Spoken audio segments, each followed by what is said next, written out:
Hello, old school developers. Today we are going to continue writing our login flow to let ChatGPT login into our application. And let me quickly remind you what we already did. That is, sorry, I hear you.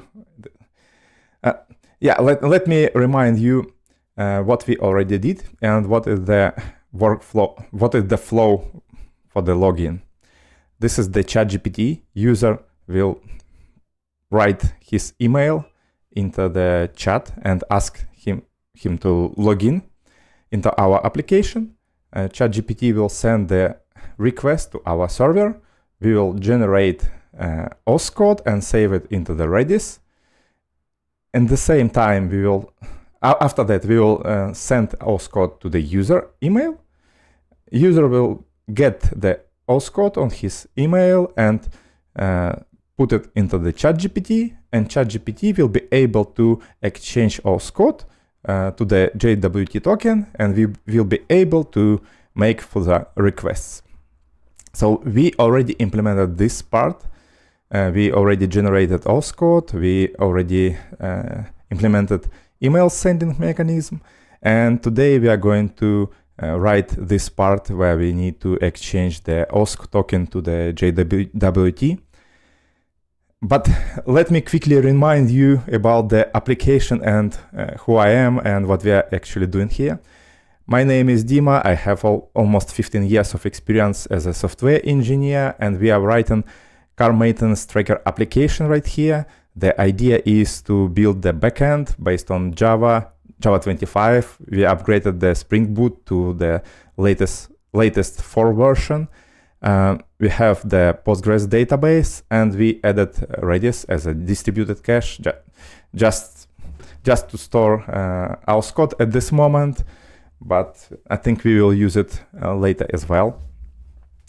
So the idea is to build open API specification and provide it to the ChatGPT, and ChatGPT knows how to handle OpenAPI specifications.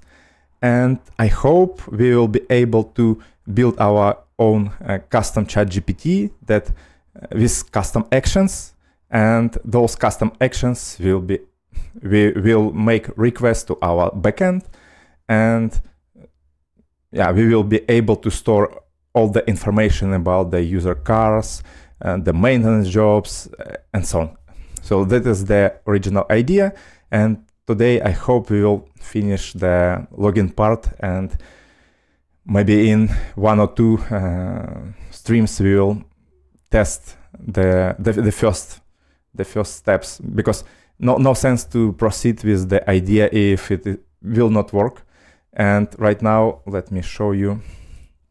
We have couple of endpoints, so we have some. We have already implemented the login endpoint, and this is the reiteration of the idea how the login should work. So today we will rewrite this code. So we have the create new user endpoint, and probably I'm thinking about the removing of this endpoint, but the most important is that we have some create, update, delete, and get endpoints for the cars, and we will be able to test everything on the ChatGPT. For example, this flow. I just show you this one. So I want maybe on the next stream we will deploy the application to some server. Maybe on Hetzner I have server there. It's super cheap, and we will try to create our custom ChatGPT and try this workflow if ChatGPT will be able to follow this diagram, and if it will be able to create the car or get the cars and so on. So, and based on the results, we will make the decision if we will use the ChatGPT as our front end for our application, or we'll need to write some web application or mobile app So it depends. So yeah, let's move forward, and I think we need to go there. Yeah, we have the contract. As you remember, we use Maven plugin to generate our controller layers based on the Swagger file. This is the OpenAPI actually specification. That is what we are going to provide to ChatGPT, and we need to rewrite this endpoint. I wanted to rename it to Auth. Authenticates a user with an email and Auth code. Auth code. So this is the text. This is the request. Come on. 1 moment. Let me start the Power Toys. It helps me to use more or less the same shortcuts and as in macOS. What? Oh, that's better. This is the Auth request. And here we need to provide the Auth code. No validation needed, maybe. The example is, let me remember what we generated. Yeah, the code is between 1,000 and 10,000, so it's probably this is not inclusive, so this is just four digits, and we can say that minimum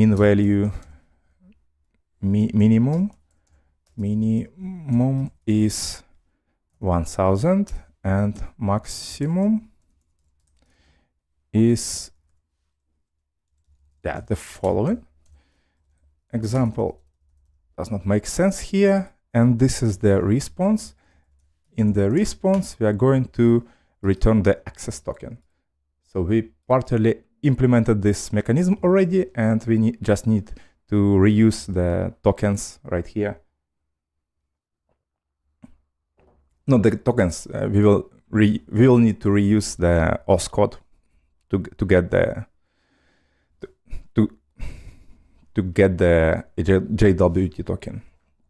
So I regenerated the application, so the Auth controller should be changed. As you can see, we renamed some parts. So this should be the Auth response DTO, response DTO. This is the Auth request DTO. Yeah, that is what we are going to return back. Auth response DTO.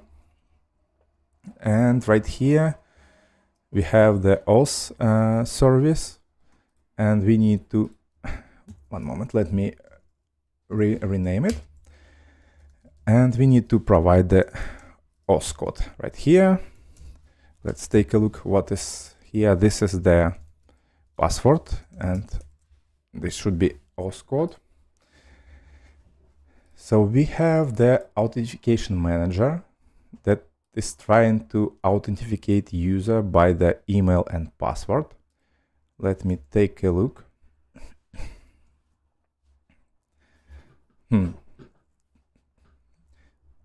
I think the first plan is to get the Auth token, and from the user Auth code repository. That is the Redis implementation actually. And the email is the ID. So this is the optional user Auth code. So let me show you. This is the DTO for the Redis, and we marked email as an ID, and I'm able to get the Auth token by the email right here. And we can actually take a look if it is present, and if it is present, I can get the Auth code and compare it to the Auth code the user provided. So maybe we can do something like that. If it is empty or the codes does not match, we can throw the new user. Let me remember what it can throw. Authentication exception. Makes sense, maybe. Authentication exception.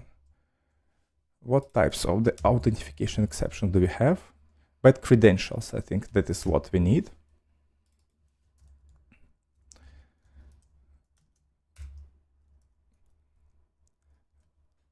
Unable to authenticate.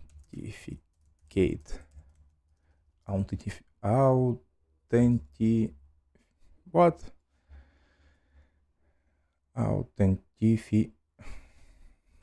Something. Authentication.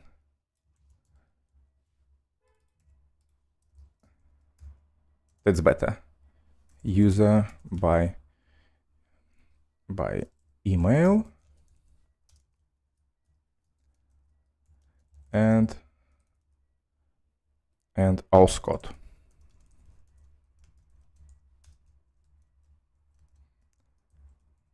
Okay.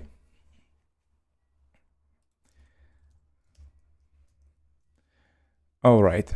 So we checked that everything matches, and we need to authenticate.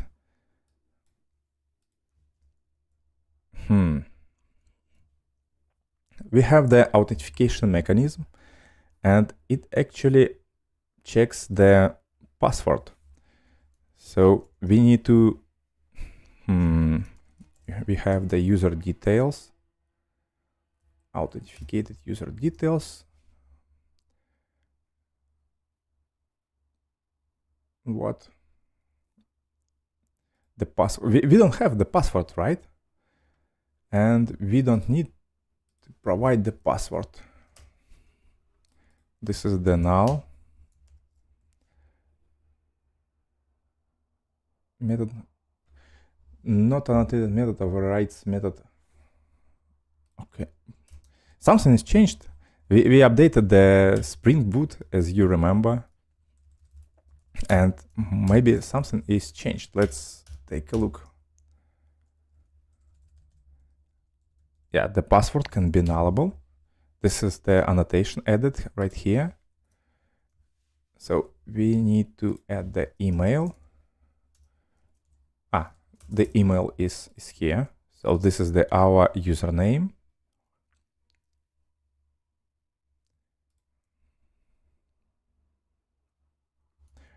I have no idea. Not annotated method overrides method null marked. Cannot return null. So we are not going to return the null. we are okay here. It's strange. Okay, so user details service.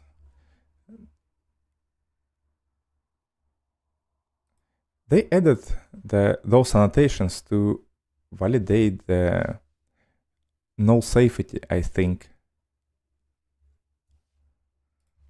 What do you propose me?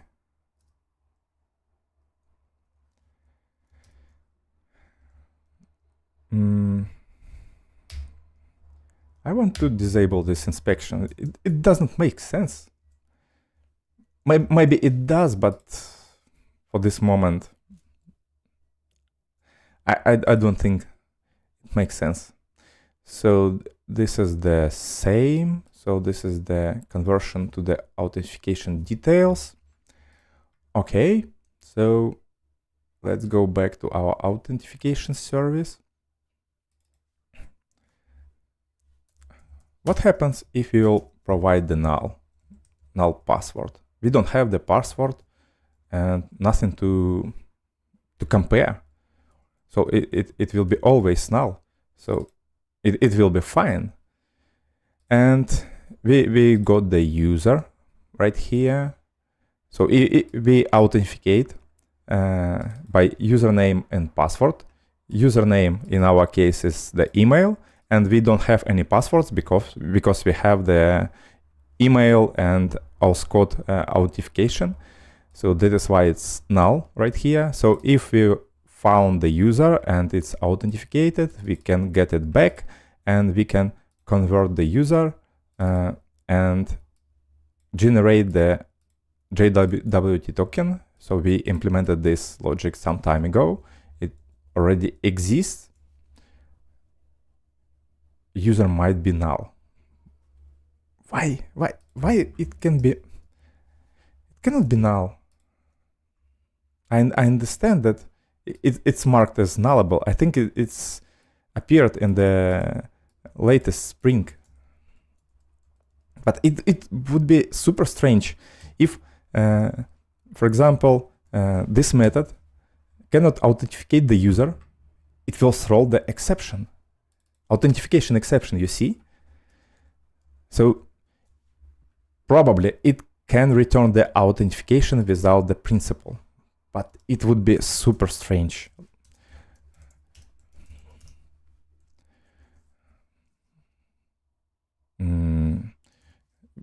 So I want to check the user on null, but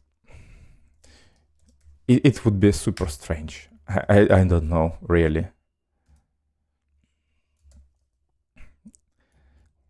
In my opinion, it should not be necessary at all. Okay, so we have the tests, I think, for this part of the logic. But it's a little bit different in our case.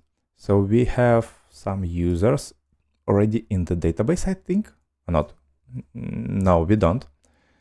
We have the method to persist the user. I'm thinking about that maybe on this step. Where is our diagram? Let me show you a little bit bigger. There is no sense to implement some registration of the user endpoint. Maybe we can register the user immediately if there is no user at all. So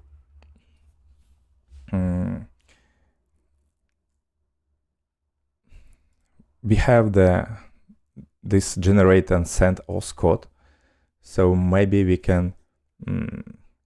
Does it make sense to create the user right here? I'm thinking about the flow. And what do we have inside of the user entity? This is the email and password. So we can remove the password without any problems. And maybe we can remove this part as well. So the user registration. Come on. So we need to remove it right here as well.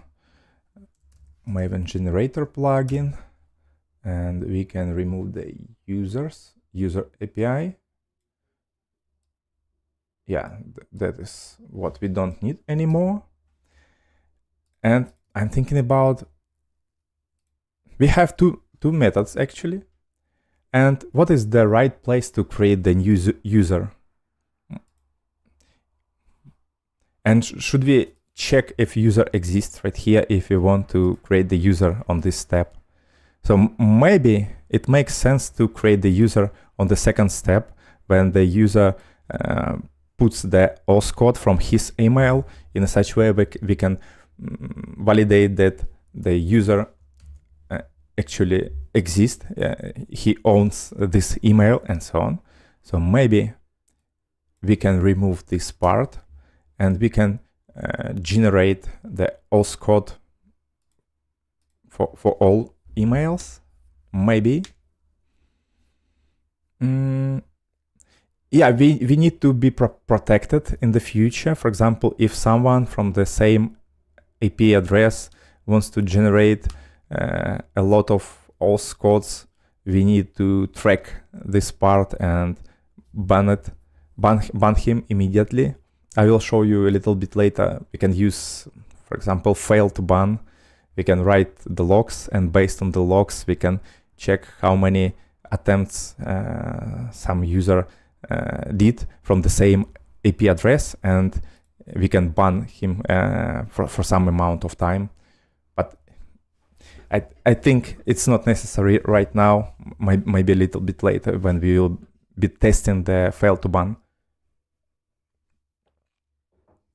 So right here we get the recipient email, we generate some auth code, we put this auth code into the Redis and send the email. That's fine. And here, maybe here it makes sense to check the user. We have the repository, maybe. We have user. This is the properties. Come on, this is the Redis. If we already generated the code, it no sense to generate it once again, and we just return it back. So, and right here, I need to add the user repository or user store. This is the module with the users, so we can inject the user repository immediately, and we can check if the user repository find by email, if he's empty, we can create the user immediately. So we can create the user, new user entity. Maybe we can use the mapper. Do we have the user mapper here? Something like that. This all service. Let's use the user service. Users. Do we have the user service? I forgot everything. You know, the developers can sometimes cannot even remember what they did last week. So sorry for that. Yeah, we have the internal user service, and there is the registration. Yeah, that's what we have actually. I just removed the controller for that. Did I? No, I didn't. That is what I wanted to remove. Yeah, and this method, I think we can replace it with the email. And we can say that someone uses this. No, that's only one place. And we can say that create the user by email. This is the email. There is no password. And I think it should work some way. We need just regenerate the code. So this is the internal user service. Okay, and right here I want to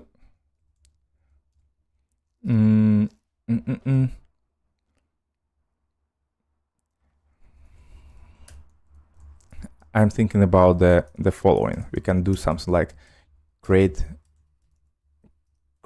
if not exist, if not exist. So, and we can provide the email here and check. I don't want to throw the exceptions right here.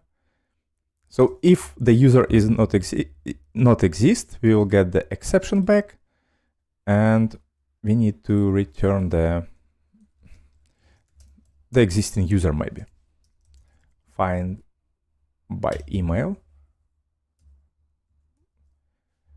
Get, maybe it's get or create, something like that. Get or create.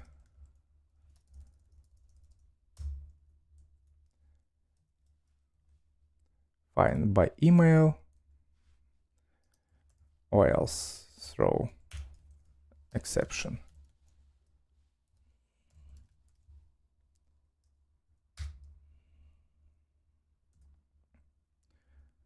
What? No.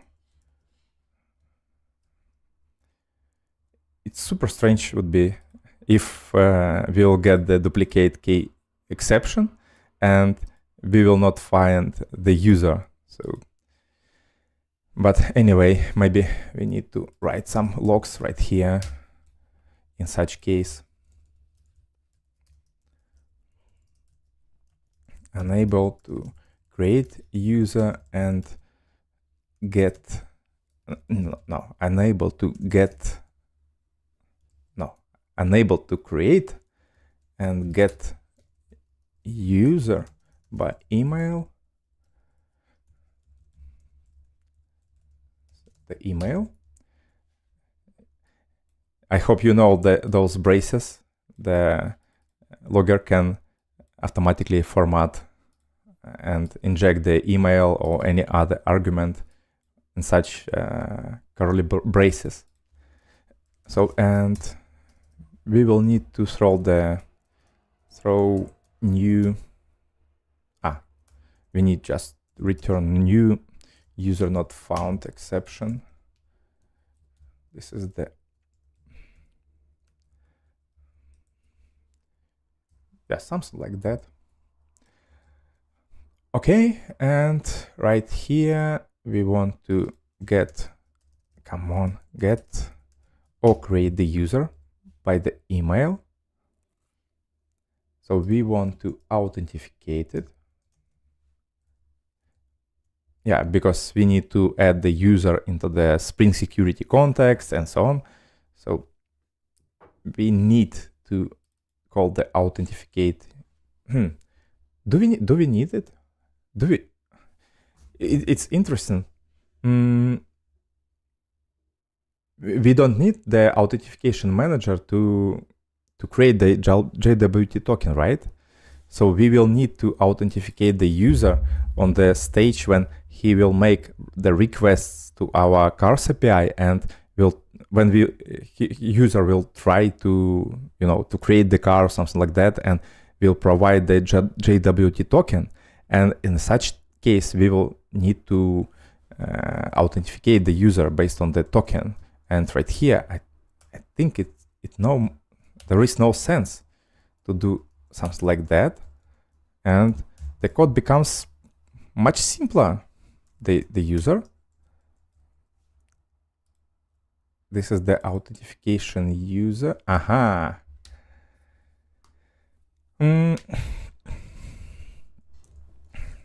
Maybe we need to use the mapper. Is there mapper? Let me take a look. We had the mapper, I think. Yeah, originally we had the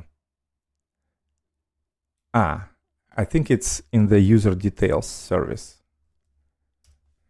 Yeah, that one that knows how to convert the user to the authentication user. Okay, so we can inject it here. User details mapper.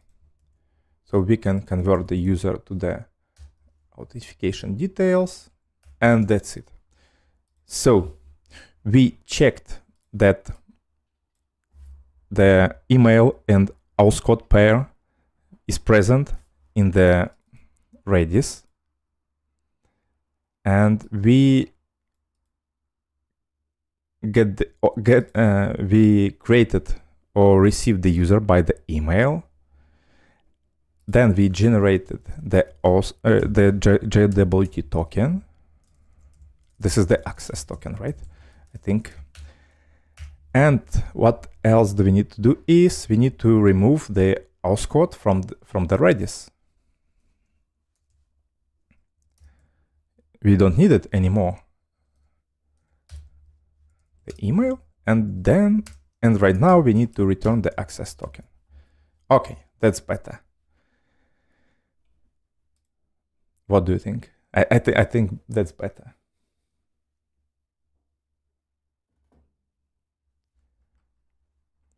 I have the comment. So do you use the .env.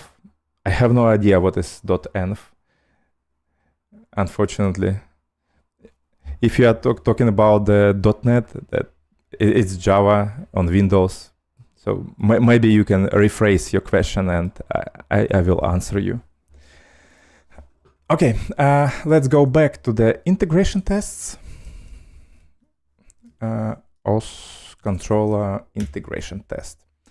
So we don't need to persist the user by our hands.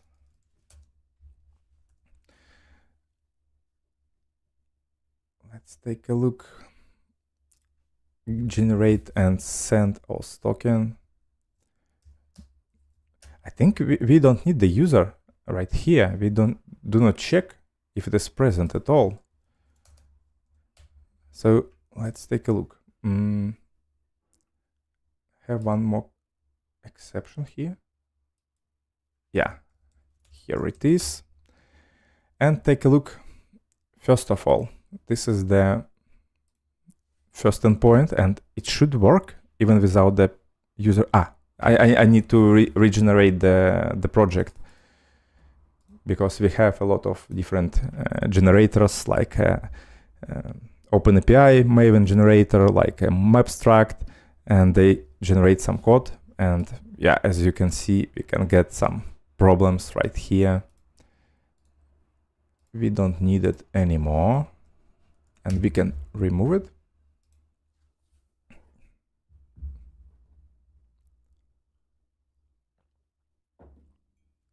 One more problem. We don't need to validate the passwords anymore. We don't have the passwords.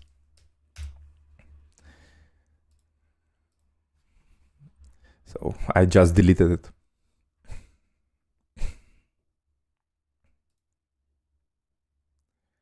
Okay. This is the tests, I think. For the controller, we just deleted. Let's go.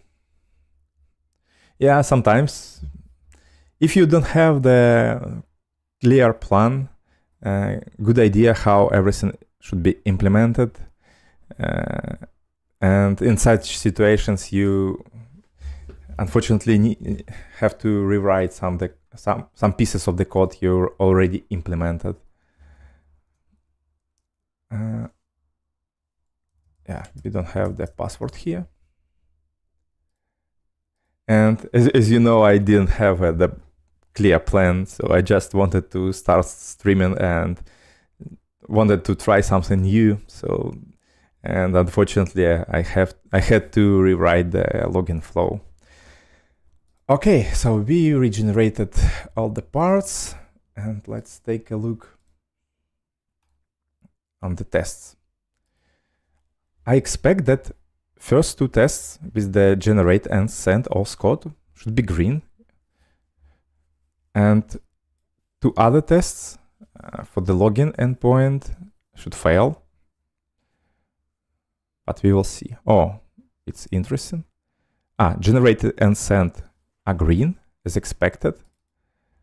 This is the rejection part, so we need to adjust it and take a look. Right here, this is the request, past login. Why is it past login? Maybe I forgot to rename the method name. Where is it? This is the auth. Yeah, right here. This should be the auth as well.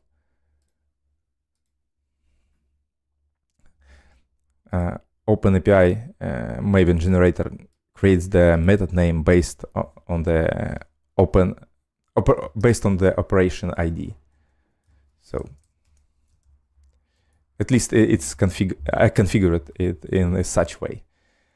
Okay, let's go back. This is the pass auth. Okay, and should reject authentication when password is invalid. No sense for this test at all, if to be honest.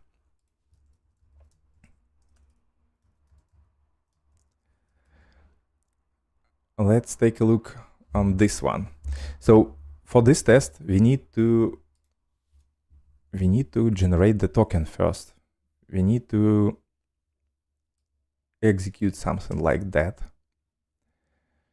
So first of all, this is the preparation part.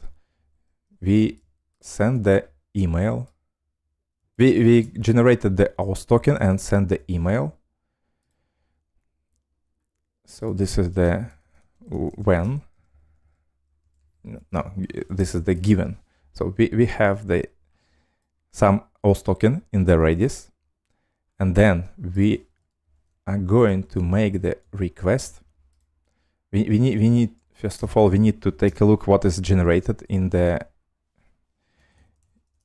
in Redis. We need to get this Auth code, find by ID. This is the email. Do we have it somewhere in constants? Yeah, this is the user email. User email. It should be present there. And we will need to make the request. This should be email and Auth code. We need to insert the Auth code here. User Auth code. Yeah. That is how the request should look like. logintest.com, logintest.com, logintest.com. Yeah, that's right. And we expect back the access token. It should be any string. So we are doing the post. Yes, should be fine. Let's take a look. This is the most interesting part, right? I set the breakpoint right here, and I will execute the test, and we will take a look if something goes wrong.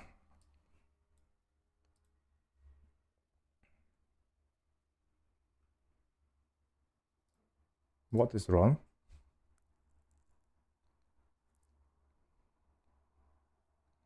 Maybe a previous time project was not built. And right now it should be okay. Let's execute our test.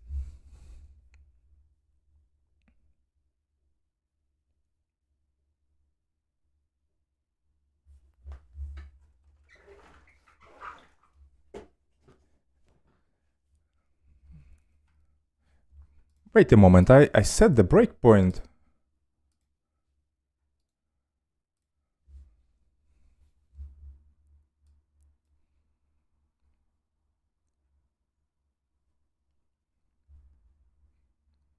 Come on.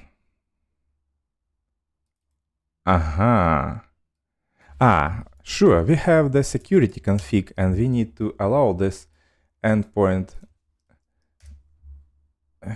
Yeah, we had the login and we need to change it to auth. That's better.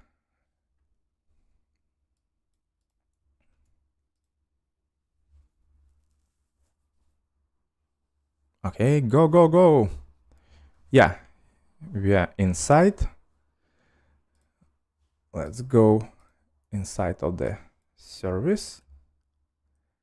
So we got the code actually, as you can see. I hope you can see. So the code matches to the code we provided here. So, there is a problem with the user creation. What is going on? What is going on? What is going on? Cannot insert in read-only. Why do we have read-only transaction? Who knows? It's not a read-only transaction. Why do we need the transactions here? It should not be read-only. Okay, let's take a look.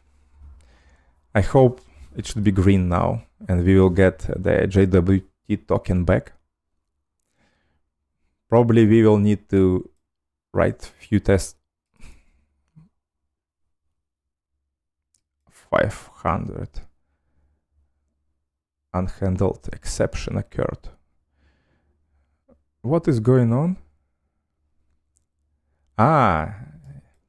Yeah, we have the user into the database, as you remember, and the user has the password that we just deleted a few moments ago, and this column is required, so that is why we need to add one more script to remove the user password. Remove user password. Alter table users drop column if exist. It should be there. Oh, if exist. Yeah, password. That's right. Let's take a look if there is some passwords left. No, this is the email passwords. Password encoder. We don't need it anymore. User, yeah, let's keep it for a moment. We don't need the password encoder right here as well. Password encoder. We don't need it anymore here as well. Get password is null, it's fine. Yeah, that's better. And let's go back to our test. I hope it should be green right now. But as I said previously, Auth provider can be simplified.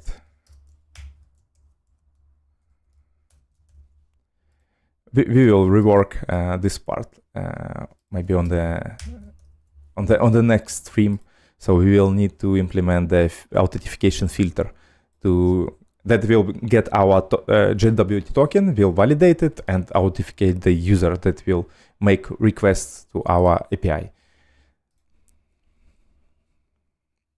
Okay, where is the test? Yeah, here it is.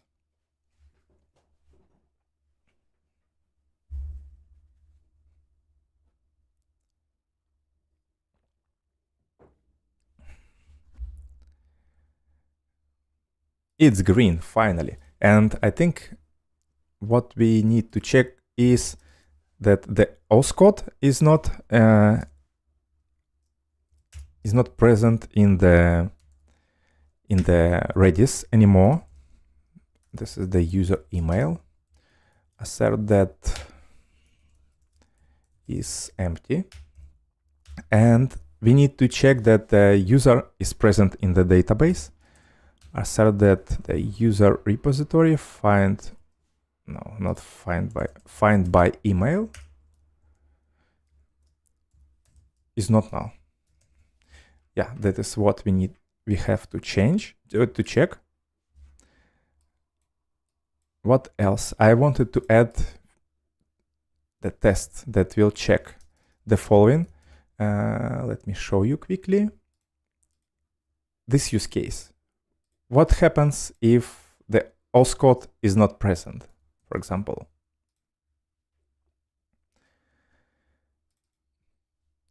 Auth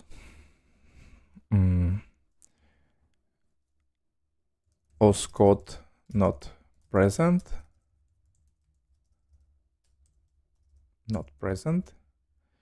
And we have to get back what we have to. Forbidden. Something like that. Yeah, we need to remove this part. We need to provide any code can be here. 1, 2, 3, 4, for example. we do not expect anything like that. And we want to check that forbidden status returned back.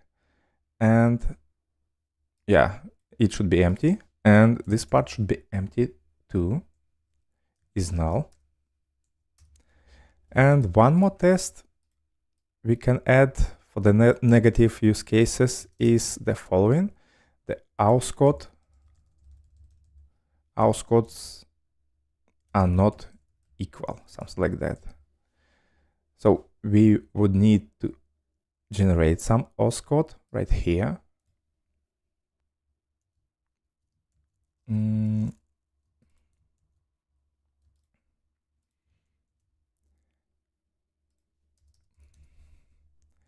And we will need to generate the Auth code, some different Auth code that doesn't match to this one.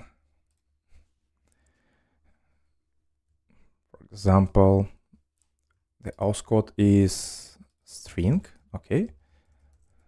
Invalid Auth code. Generate invalid Auth code.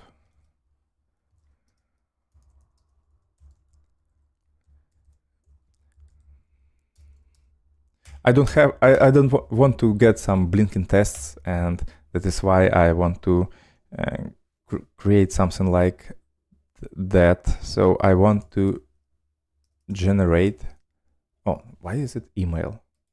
It should be Auth code. Auth code.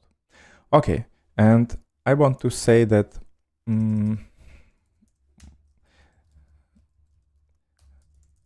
string invalid Auth code,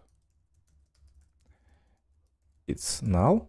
So while invalid Auth code is null or codes are equals, I want to generate the Auth code. Let me remember how we generated it. Okay, we generated it like this. String value of random utils. This is the 1000 and this is the 10,000. Okay, and I want to return the invalid Auth code. While it's null or while codes are equal, we generate a new value and return it back. Okay, it can be static, I think.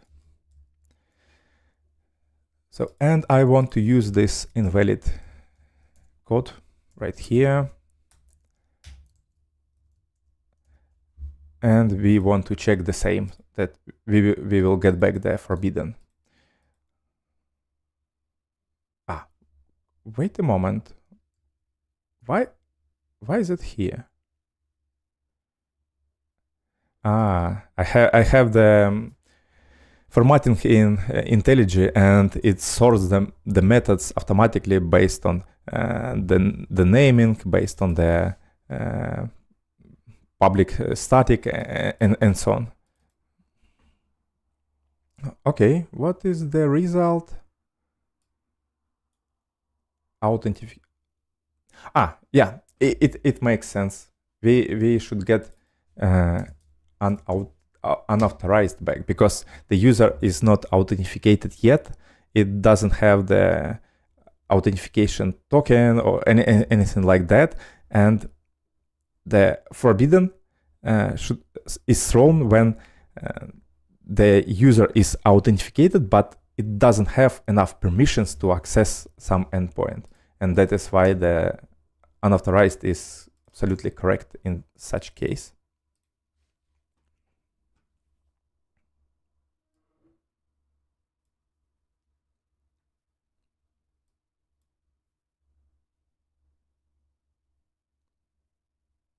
Okay, what is wrong? User is present in the database. Ah, expected not. Because it's optional, it shouldn't be null. It's empty as well. It's the same as we did for the Redis part.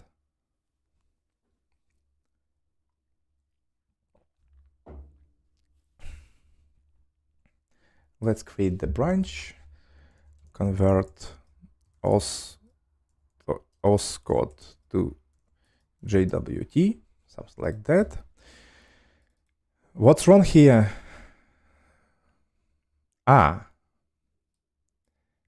That makes sense.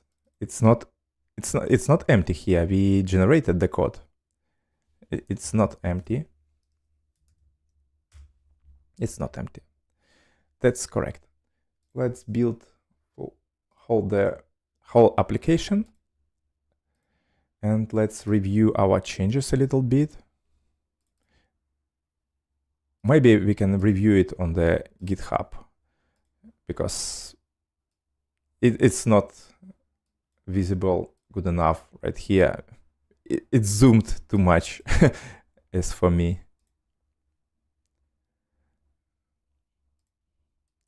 Okay, convert Auth code to JWT token. Do you have...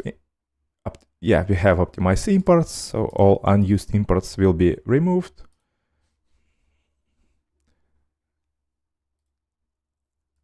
We have some errors right here. What's failed?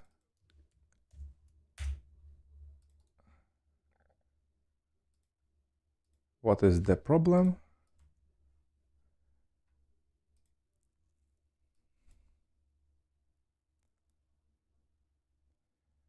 I think we added the user somehow, and this part is failed.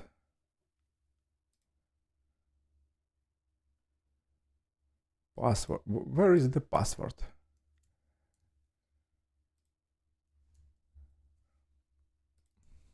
Password. There is no password. Yeah, we have the script that insert the user for us. And we don't have the passwords. This is the email, and that's it, nothing else.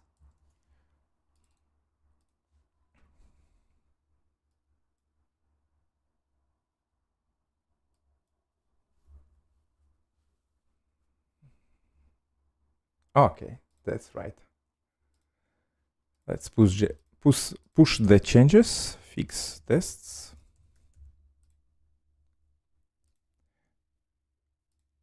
And let's create the pull request.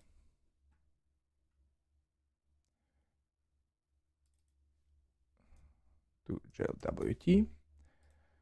Okay, and let's take a look on our changes. 20 files changed. So we renamed the endpoint from login to auth.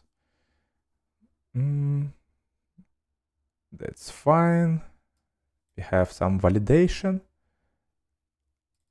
By the way, there is something failed as well.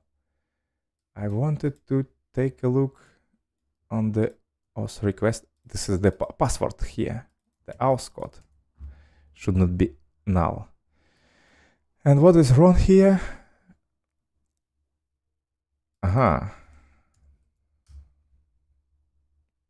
There was 3 messages. Why do we have 3 messages? Not messages, 3 emails, I think. Okay. Looks like blinking tests, right?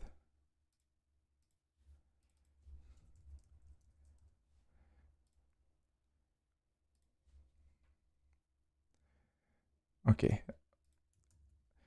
Let's continue reviewing the changes. We changed it here. We removed the user registration endpoint. We removed the generation for the users. Right here, we reworked the endpoint. That's fine. Removed the user controller mapper. Yeah, That's fine. I removed the password encoder. We don't have anything to encode right now. Removed password here. So we rewrote the method for the authentication. I think it's good enough. It's fine. We rewrote this part. So if user cannot be created by the email, we just trying to get it by email. We remove the password encoder here. Password is not needed right here as well. We don't need the password validation. We drop the column in the users table.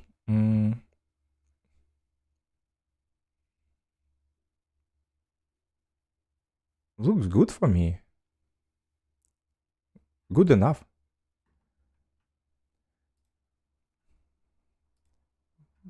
But something is wrong in our tests, as you can see. When we run multiple tests, one of the tests is failing. Is it the same here? What tests failed? Generate and send auth code when two requests made. When two requests, yeah, it's the same test.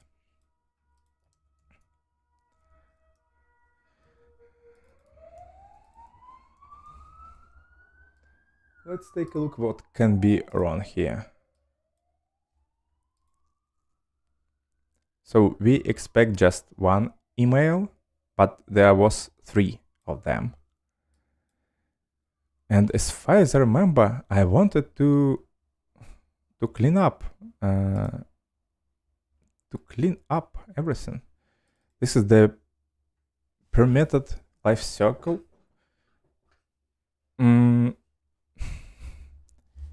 It's interesting.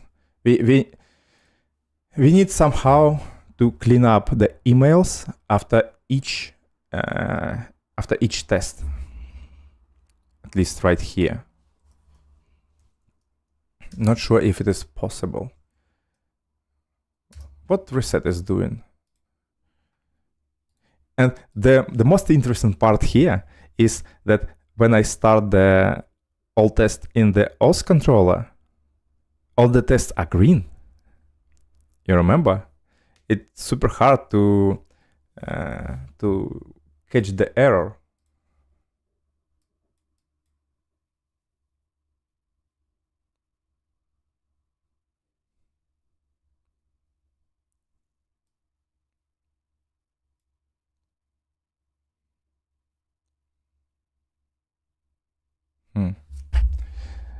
So here we are sending one more email. We can check it, and that's it. No, I think when we are reading the email, it should fix it. I mean, we need to do something like that. Get received messages or something.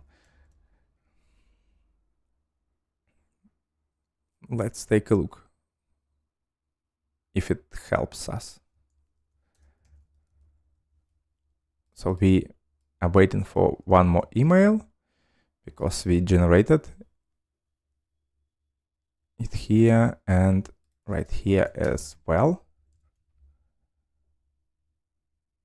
And that's it. So we had such tests, as you remember. What is it is doing? Is there some documentation? Find the usage, go to type declaration. No? Go to super method.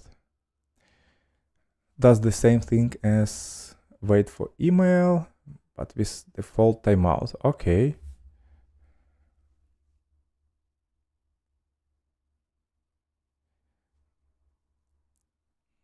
Oh,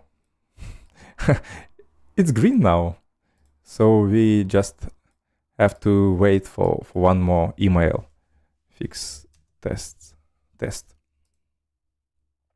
is how green mail works, I think. I didn't use it too much, if to be honest. So, and looks like this part will just mark the emails as read in the inbox, and next time when we are waiting for the next email, we get just one. So, and it's just fine. Let's take a look on our GitHub actions. It's building. I hope it will be green.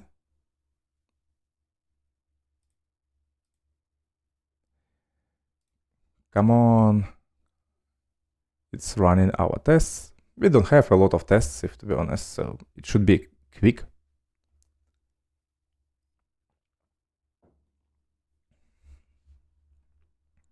More or less quick. In the meantime, I wanted to remind you that our project Car Maintenance Tracker is open sourced, so you can access the code, you can download it, clone repository, whatever you want to do is. You can do it. So the link to this repository is under the video, in the video description, so feel free to use it. Only one requirement is you should press the start button on the repository level. I'm joking. Okay, what is the status? It's still running. This is the SonarQube checks, but tests are green as far as I understand. And we are able to merge the pull request. All right. So everything is green and I'm able to merge the pull request, and I think we are done for today. So if you want to follow the process, follow the development process, I'm showing you everything from the scratch. We created the project skeleton, we set up the GitHub actions, we set up the projects, the generation of the controllers and DTOS level. Based on the Swagger file, we set up the mapstruct that generates the converters for us. We connected the database, we wrote a bunch of the endpoints, we wrote the integration test, and so on and so on. So if you want to see the result at the very end, please subscribe to my channel, press the like button, and see you on Monday. I think we will continue writing the authentication part. We will need to implement the authentication filter that will check that the users with the valid JWT and JWT tokens are able to access our car endpoints. On the stream on Wednesday, I think we will try to deploy our application to Hetzner server. And not sure, maybe on the Friday, we will try to integrate it, the application into the ChatGPT, and we'll ask him to try to log in to our application and to create some cars, or maybe edit the cars, delete them, or provide the list of our cars. We'll see how does it work, and I hope it would be something promising, but who knows, we will see. That's it for today. Thank you for watching and see you on Monday. Bye bye.